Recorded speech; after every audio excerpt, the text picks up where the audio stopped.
guys, welcome back to Enjoying School at Home. Today I'm going to talk about the secret to ending "Are we done yet?" from your kids during your school day.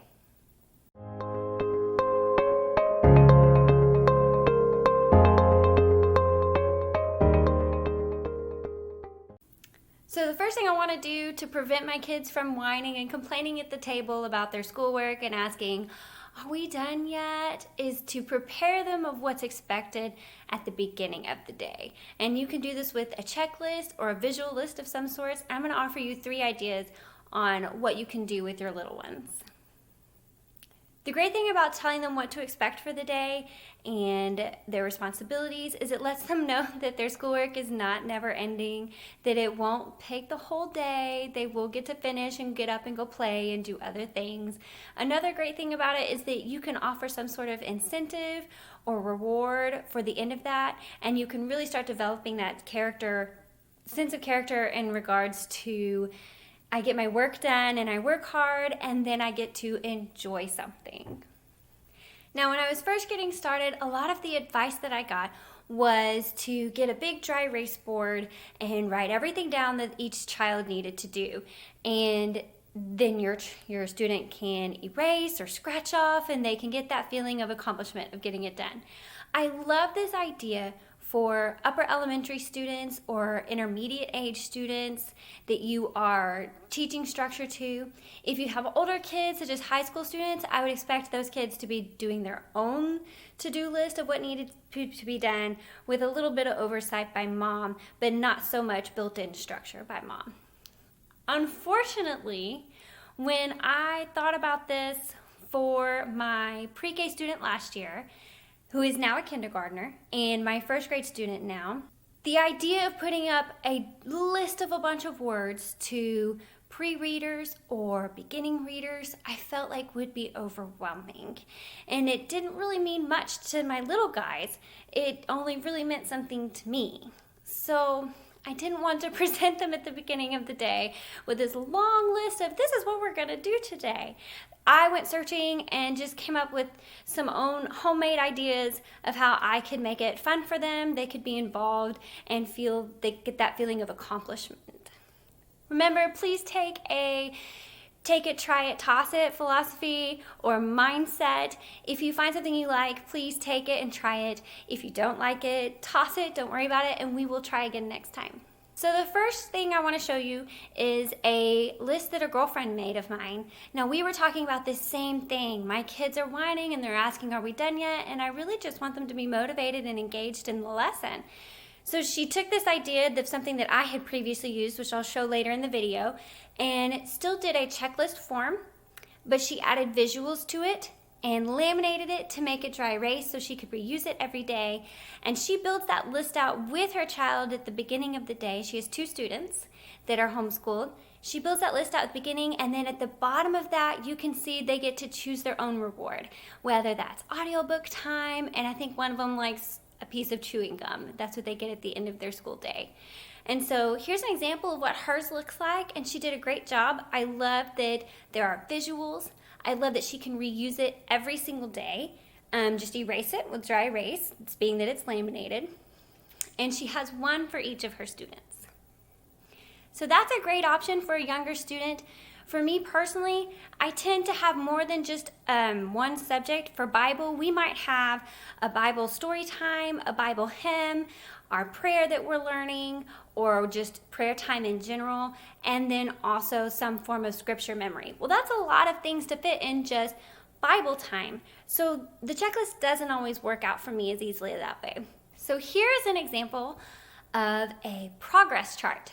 Now, this is actually, you can see on the bottom, it is a free printout that I searched on Pinterest for potty training charts or reward charts. And that sounds a little silly to use a potty training chart, but I can fill in the blanks with whatever I want. And then he or she can sticker them or stamp them, cross them off, color them with crayons as we make our way along the path until we get to the end. They have a lot of fun doing this as well. Now this is when I'm pretty sure about the timing and the schedule of our day and the order of things that I want to go in. I build in things like little breaks or free time here or there, and you can see that on my little progress chart. So it is pretty easy to find things like this, or you can make your own on Pinterest, but it's definitely a homemade different idea to take a reward chart or a potty training chart and fill it in with your tasks for the day for your little one. Now, something else my kids really enjoyed doing last year was playing bingo with our school day. And what I did was I made a table in Google Docs, just a blank table, a bingo chart, and I filled in the squares randomly. I didn't always have enough tasks to fill up the whole bingo chart. So mine would sometimes look like this. And you can see at the end, I just wrote I love you across the bottom. Those were extra blank squares that I didn't need. But I filled in everything we would be doing that day. And they even get credit for the little things like their memory work or just working through some math facts flashcards. They love to sticker the squares or color the squares. Now, we don't do 4 in a row or anything like that. When I say bingo, we're just doing, when you get 4 squares done, you get to choose a free square. And so I'll show it again. You can see I've got smoothie, tablet time, bicycle ride, and this is when those are their free squares or their fun squares that they get to choose when they get. Some days it's 4 squares, they have to get 4 squares of work done. Some days it's only 3. But my kids really loved getting to see how much they would get done. At the end of the day, they would say, wow, I got all of that done. That was great. And it's only 1 o'clock. I have the rest of the afternoon to go play. Now, like I said, using a dry erase board and listing it out for your kiddos is still awesome. It's still wonderful. You can read through that list together and sound out words. They can still know what's expected of them to help prevent the "are we done yet?" But for your little guys, I have so much more fun and enjoy school with them when they are enjoying it. They're looking forward to some sort of incentive and they know what they need to do. And they also can build the confidence to know that they can do those things. They can get their work done and they can still have fun. Let's talk about possible rewards or incentive activities. In my house, it's basically anything that would create a mess. So Play-Doh or painting, or making Rice Krispie treats, baking cookies, cooking together. My kids love to do anything that would make a mess. So those are always great rewards. Smoothies, if you're okay with candy in your home, a little treat. 15-minute tablet time. Screen time is very limited in our home, so that's a big one. Or extra outside time. If they want to go for a walk and go for a bicycle ride, we can take half an hour and go for a walk around the neighborhood. Okay guys, so we talked about creating a list, a visual list of some sort with visual aids on the subjects that you like to go through, the student getting to choose their own reward at the end of that, laminating whatever you're using to reuse it for each day. You could also take the laminating idea over to the progress charts, some sort of reward charts to sticker off as they finish their activity, and they can color it, sticker it, all of those things. So we've got a dry erase board list, a laminated visual aid list, and we've got a progress or reward chart, and then we've also got playing bingo with your kiddos. So I really think this is one way you could change up your school day and motivate your kiddos, especially in the pre-K, kinder, first, maybe second grade. I don't have a second grader yet, so I'm not really sure if it still works then. You'll have to let me know. But I hope that some of these things give you some good ideas to keep you refreshed and going on your school time.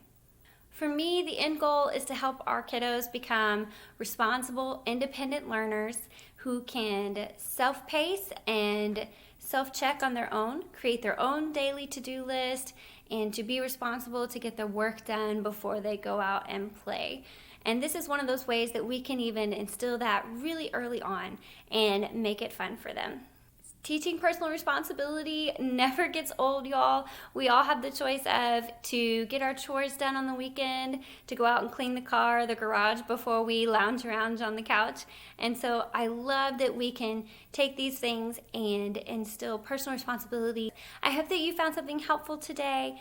If you are interested in more ideas on how to enjoy your school day at home with your kiddos, just please subscribe, hit the subscribe button, and I will continue to post new ideas. Thank you for watching, you guys. Hope everyone's having a great school year.